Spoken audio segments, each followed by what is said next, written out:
Okay, so in this video we're going to talk a little bit more about how we can develop our bass lines.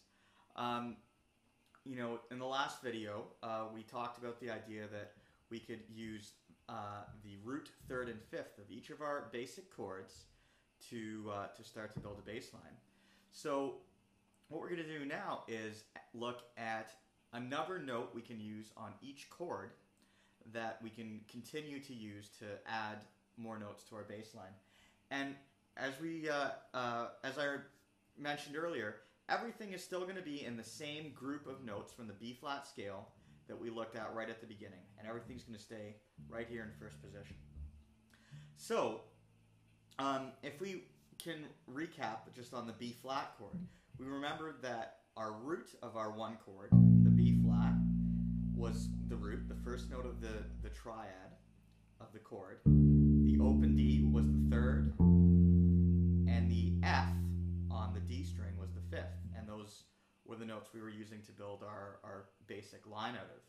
So the next note we can use is what we call the sixth note of the chord, and as you can guess from the same pattern that we've been using, it's the sixth note up the B flat scale from the root of the chord that you're trying to play.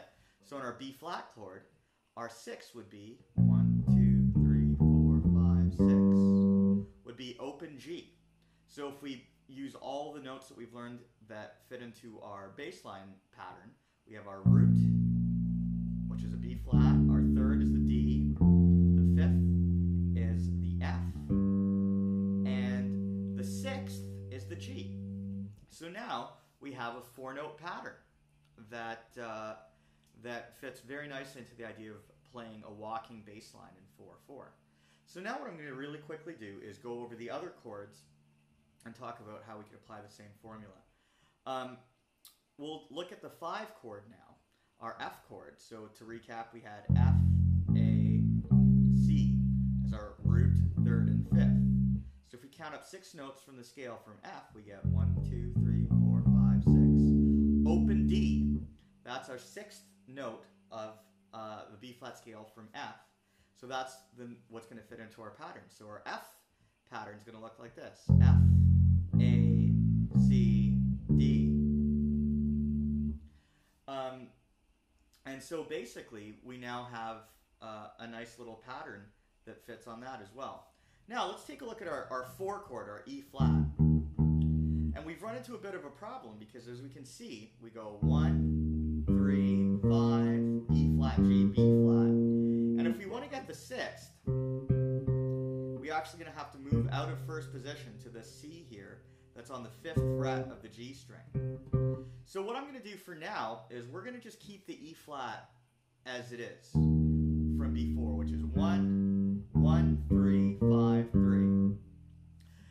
And if you want to get into the idea of moving some of these shapes up the neck, you can go for it. But for the purposes of what we're trying to do here, we're going to keep everything in this zone. Okay?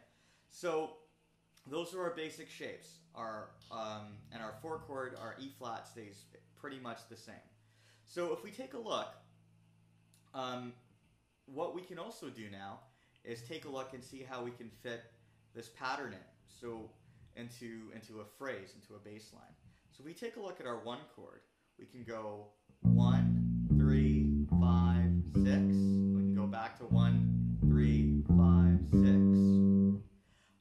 But if we're talking about maybe giving our bass line some shape, what we're going to do now is we're going to get into the idea of creating a phrase that works over 2 bars.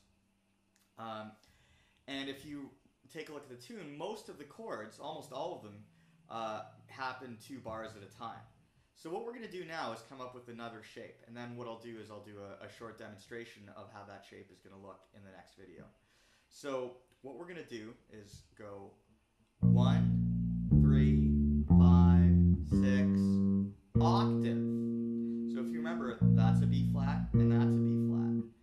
And then what we're going to do is go back down the chord. So we're going to go 1, 3, 5, 6, 1, 6, 5, 3. Or B flat, D, F, G, B flat, G, F, D. And what's nice about that shape is it has a nice sort of symmetry to it. And you'll hear a lot of bass lines if you're listening to blues or jazz that kind of follow that shape. Now, if we take a look at our F chord, it's going to look like this: 1, 3, 5, 6, 1, 6, 5, 3.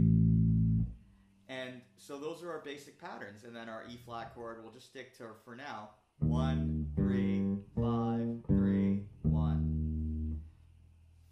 So those are our basic shapes.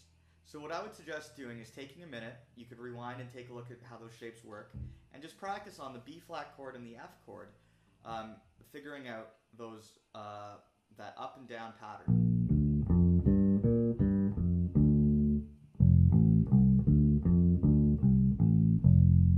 All right. And so what I'll do is I'll make a video just going through the whole chord progression, trying to use those shapes as much as I can.